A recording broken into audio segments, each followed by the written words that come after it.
Vote వినియోగించడం జరిగింది. దయచేసి ఓటు హక్కున్న ప్రతి ఒక్కరు కూడా వారి ఓటు హక్కు వినియోగించుకోవాలి.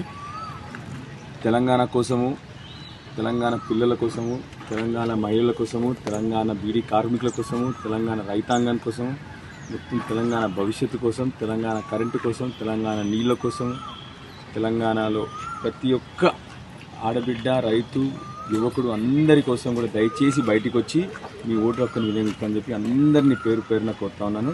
స్పెషల్లీ యువకులందరూ కూడా బయటికి వచ్చి మీ ఓటు ఉపయోగించుకోండి. సరైన అభివృద్ధి కోసం, మన రాష్ట్ర అభివృద్ధి కోసం, మన రాష్ట్రాన్ని కాపాడుకోవడానికి అందరూ వచ్చి ఓటు అనేది మీ అందరినీ పెడతారు. ఎన్ని సీట్లతో ఎక్స్పెక్టేషన్ చెప్పండి.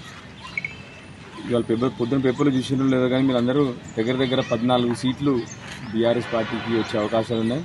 చూస్తే సైలెంట్ వేవ్, అంటే 5 నెలల్లో తెలంగాణ మోసపడ్డది అన్న విషయం ప్రతి ఒక్క ప్రజలు గ్రహించినారు ఆల్రెడీ. తెలంగాణ 5 నెలల్లో 5 ఏళ్ళు వెనుకకు పోయింది అని చెప్పి ప్రజల అనుభవంలో ఉంది. కాబట్టి 100% అందరూ వచ్చి ఈసారి బీఆర్ఎస్ పార్టీకి ఓటేద్దామని నిర్ణయించున్నారు.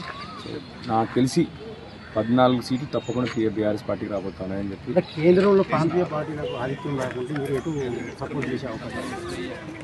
Third alternative. ఎందుకంటే ఈ రెండు పార్టీలు కూడా సింపుల్గా గత 30 ఏళ్ళ క్రితం మనము చైనా సేమ్ స్థూల ఆదాయం ఉండింది.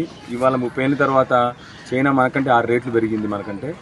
ఈ రెండు ప్రభుత్వాలు బీజేపీ, కాంగ్రెస్ రెండూ కూడా పరిపాలించిన గత 30 ఏళ్ళలో 15 ఏళ్ళు వాళ్ళు, 15 ఏళ్ళు వీళ్ళు. కాబట్టి దేశం అభివృద్ధి జరగట్లేదు. అందుకొరకే ఎలక్షన్లలో కూడా కేవలం బూతులు, తిట్ల పురాణాలు, పనికిరాని మాటలు. ఎవరు అందుకొరకే ఎలక్షన్లో చూస్తే రెండు పార్టీలు కూడా అభివృద్ధి గురించి మాట్లాడట్లేదు, సంక్షేమం గురించి మాట్లాడలేదు, విద్య గురించి మాట్లాడలేదు, ఆరోగ్యం గురించి మాట్లాడలేదు. అందుకొరకే థర్డ్ ఆల్టర్నేటివ్ బీఆర్ఎస్, మూడో ఆల్టర్నేటివ్ బీఆర్ఎస్ ఉంటుంది. తప్పకుండా అన్ని రీజనల్ పార్టీస్ కలిసి ఆల్టర్నేటివ్ ఫామ్ చేయబోతా ఉన్నాయి. ఎందుకంటే అన్ని రీజనల్ పార్టీస్ ఎక్కడెక్కడ రీజనల్ పార్టీస్ పరిపాలిస్తున్నా మీరు చూస్తే తమిళనాడు కానీ ఇక్కడ కానీ ఆ రాష్ట్రాలు బ్రహ్మాండంగా అభివృద్ధి చెందుతూ ఉన్నాయి. సో తప్పకుండా ఇది థర్డ్ ఆల్టర్నేటివ్. Thank you.